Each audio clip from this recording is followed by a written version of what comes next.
အားလုံးပဲမင်္ဂလာပါအခုဗီဒီယိုကမြန်မာနိုင်ငံမှာအသုံးပြုနေတဲ့စိတ်သုံးနည်းစနစ်နဲ့နိုင်ငံတကာမှာကျင့်သုံးနေတဲ့စိတ်သုံးနည်းစနစ်တွေကိုမျှဝေပေးတော့မှာဖြစ်ပါတယ်နိုင်ငံတကာမှာကျင့်သုံးနေတဲ့စိတ်သုံးနည်းအစဉ်စဉ်ကအရင်ဆုံးစိတ်သုံးမဲ့နေရာကိုတန်ရှင်းအောင်ရှင်းလင်းပေးတယ်ပထမဆုံးစီလာအောက်ခံစေးကိုအသုံးပြုပေးတယ်ပတ်တီးနှစ်ခါရိုက်တယ်ပတ်တီးနှစ်ခါရိုက်ပြီးတော့ရင်ဒုတိယစီလာအောက်ခံစေးကိုပြန်တုပ်တယ်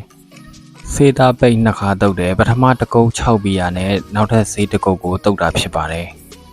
အခုပြောပြပေးတဲ့နီလန်ကနိုင်ငံတကာမှာအသုံးများတဲ့နေရာတွေဖြစ်ပြီးတော့ကျွမ်းကျင်တဲ့ဆေးဆရာတော်တော်များများက quality ကောင်းတဲ့ဆေးသားရရှိအောင်အသုံးပြုကြတဲ့နီလန်တွေဖြစ်ပါတယ်မြန်မာနိုင်ငံမှာအသုံးများတဲ့ဆေးသုံးနည်းစနစ်တွေကတော့အရင်ဆုံးဆေးသုံးမဲ့နေရာကိုတန်ရှင်းအောင်ရှင်းလင်းပေးတယ်ပတ်တီးနှစ်ကုတ်ရိုက်တယ်ပတ်တီးရိုက်ပြီးတော့တဲ့အခါမှာစီလာအောက်ခံဆေးတစ်ထပ်တုပ်တယ်ပြီးတဲ့အခါမှာဆေးသားပိတ်ကို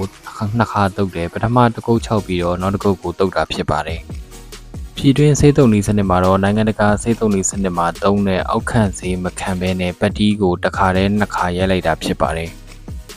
ဆေးသုံးနည်းစနစ်နဲ့လောက်ကင်မှုအစင်းစင်တွေကိုနားလည်ပြီးတော့အစင်တိုင်းမှာလိုအပ်တဲ့ဆေးတွေကိုအသုံးပြုပေးရမှာဖြစ်ပါတယ်။တချို့အင်ရှင်တွေကအပေါ်ဆုံးမှတုပ်တဲ့ဆေးပိန်လောက်ကိုပဲနားလည်ကြတာဖြစ်ပါတယ်။ပြည်တွင်းနည်းစနစ်ကိုအသုံးပြုပြီးတော့ဆေးသုံးမယ်ဆိုရင်တော့အနည်းဆုံးပစ္စည်းက3မျိုးလိုအပ်ပါတယ်။ပတ်တီးအောက်ခံဆေးစီလာဆေးပိန်တို့ဖြစ်ပါတယ်။အင်ဒိုဆေးလုပ်ငန်းကလွယ်ပြီးတော့အကုန်ကြာနေတဲ့နီလန်တော့မဟုတ်ပါဘူးပိုသုံးနိုင်ပိုကောင်းတဲ့ဆေးသားနဲ့ဝန်ဆောင်မှုတွေကိုရရှိမှာဖြစ်ပါတယ်ဆေးသုံးတော့မယ်ဆိုရင်လိုအပ်ရင်ဆေးသုံးမဲ့နေရန်ကိုအပူချိန်တိုင်းတာမယ်အဆိုဓာတ်တိုင်းတာပေးရပါမယ်မြန်မာနိုင်ငံမှာအသုံးများတဲ့ဆေးသုံးနည်းအစဉ်စဉ်ကိုတည်တည်ချာချာလေးပြန်ရှင်းပြရမယ်ဆိုရင်နံပါတ်1ကပထမဆုံးအရင်ဆုံးဆေးသုံးမဲ့နေရာကိုတန်ရှင်းအောင်ရှင်းလင်းပေးရမယ်ဆေးသုံးမဲ့နေရာကညစ်ပတ်နေရဲ့ဒါမှမဟုတ်အစီအစွန်းအထက်နေရှိနေပဲဆိုရင်အဲ့ဒီအပေါ်မှာဆေးတစ်ခါတည်းတုပ်လို့မရပါဘူး။သုံးမိရင်နောက်မှဆေးသားတွေကရပိုင်းအတွင်းမဲ့အကုန်ပြန်ကွာကြပါလိမ့်မယ်။အဲဒါကြောင့်အမြဲတမ်းဆေးသုံးမဲ့နေရာကိုဆေးဆရာတွေလမ်းညွှန်ချက်အတိုင်းတန်ရှင်းအောင်လုပ်ပေးဖို့လိုအပ်ပါတယ်။ဒုတိယအဆင့်ကပတ်တီးရိုက်ပေးတာဖြစ်ပါတယ်။ဒီနေရာမှာပတ်တီးရိုက်ပြီးတိုင်းကော်ပတ်မဖြစ်မနေစားပေးရမှာဖြစ်ပါတယ်။ဆေးသုံးမဲ့နေရာတွေကိုတန်ရှင်းလုပ်ပြီးရင်တော့ပတ်တီးရိုက်လို့ရပါပြီ။ပတ်တီးရိုက်ရတဲ့အ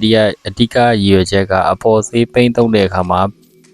ညီညာတက်ရက်တဲ့စေးသားကိုရရှိအောင်ဖြစ်ပါတယ်။အုတ်နေရံတွေကိုပတ်တီးရိုက်ပေးခြင်းဖြင့်စေးသားအတွက်လိုအပ်တဲ့ညီညာတဲ့မျက်နှာပြင်ကိုရရှိစေမှာဖြစ်ပါတယ်။တတိယအဆင့်က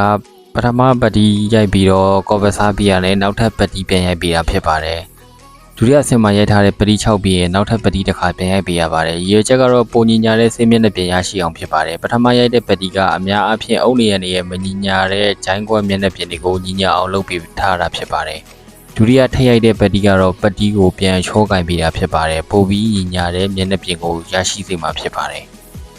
အဆင့်လေးကတော့ပတ်တီးနှစ်ကုတ်ရိုက်ပြီးသွားတဲ့အခါမှာစီလာအောက်ခံစေးတုပ်ပေးတာဖြစ်ပါတယ်အောက်ခံစေးတုပ်ပေးတဲ့ရည်ရွယ်ချက်ကတော့အပေါ်ဆုံးမှသုံးမဲ့စေးသားပိတ်တွေဆွဲကပ်အားကောင်းအောင်ဖြစ်ပါတယ်အချို့နေရာအဟောင်းတွေကိုစေးတုပ်ရင်စေးသားဆွဲကပ်အားမကောင်းတာတွေ့ရပါတယ်